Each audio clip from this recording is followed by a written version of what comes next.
Thank you. Thank you, Laura.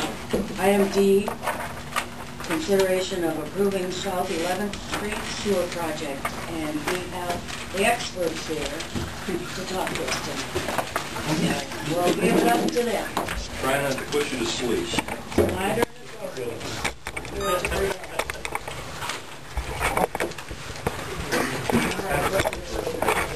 I'm with you on that. Extra copy of it is easier to read than it is and watch, or if you want to refer to it in the future.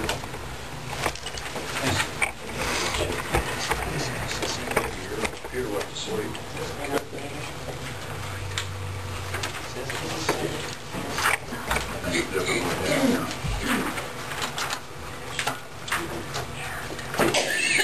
Does this have the same color photograph that we have? Yeah, it sure does. It's pretty much the summary of what 4 of us had already, or 5 of us had already been working on.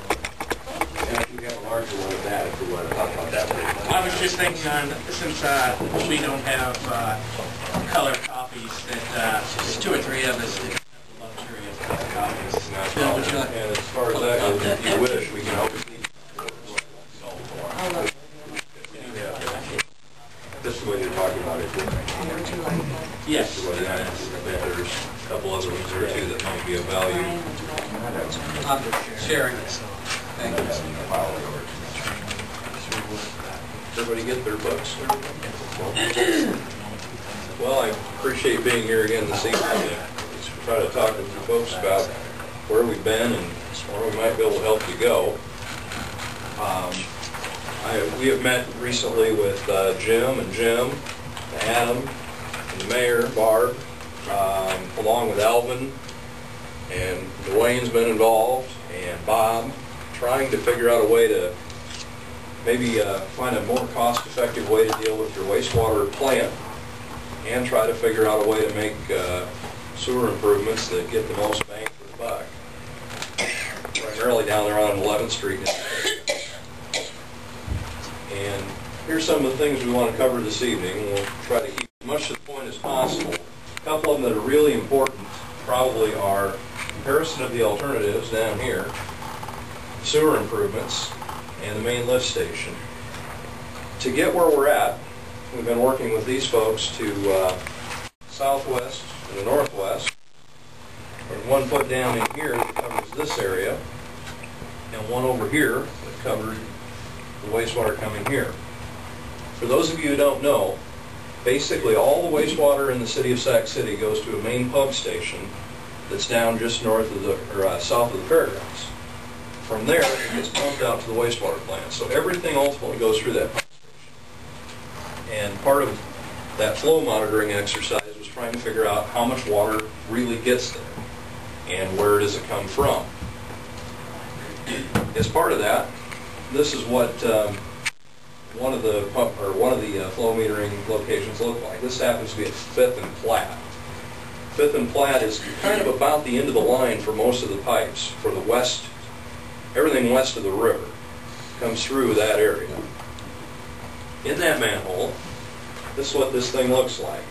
I'm sure you've always wanted to know that driving down the street. But the big thing to remember here is, here's the pipe coming from Platt Street. Here's the pipe coming from basically north and west of Platt, and down in here we have an overflow.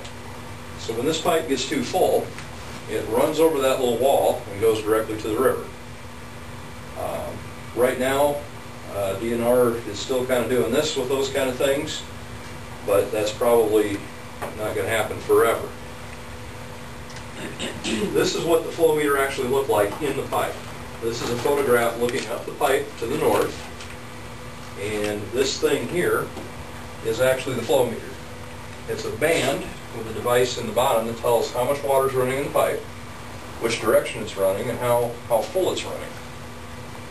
And that tells us how much water runs through the pipe. And you can see by the lines in the pipe, it's been pretty full.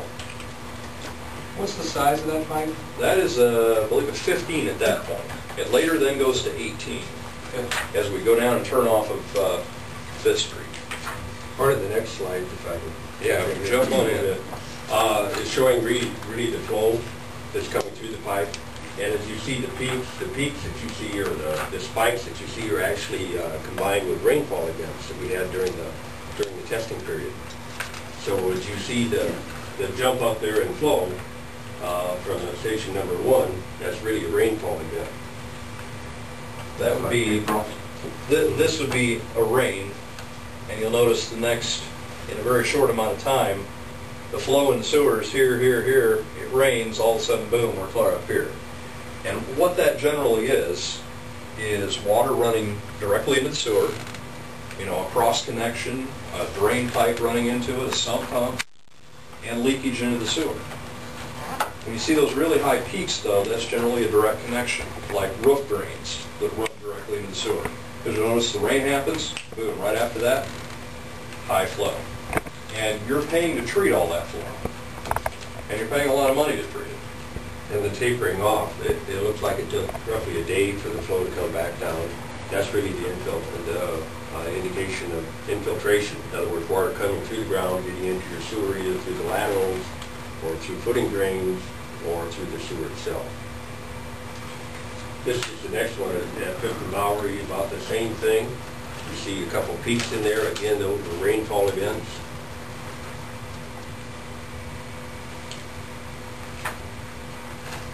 And again here, this is 11th and Audubon. This takes in intercom most of the northwest area of the city. And again, a couple of major peaks. They're all a little bit different. And then here's the fairgrounds. Again, a couple of peaks in there indicating rainfall events.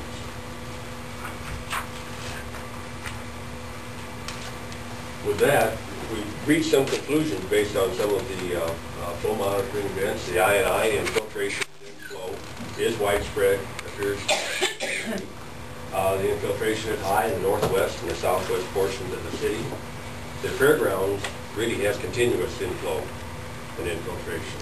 I should say infiltration rather than inflow. We are working with the city, developing an ongoing program.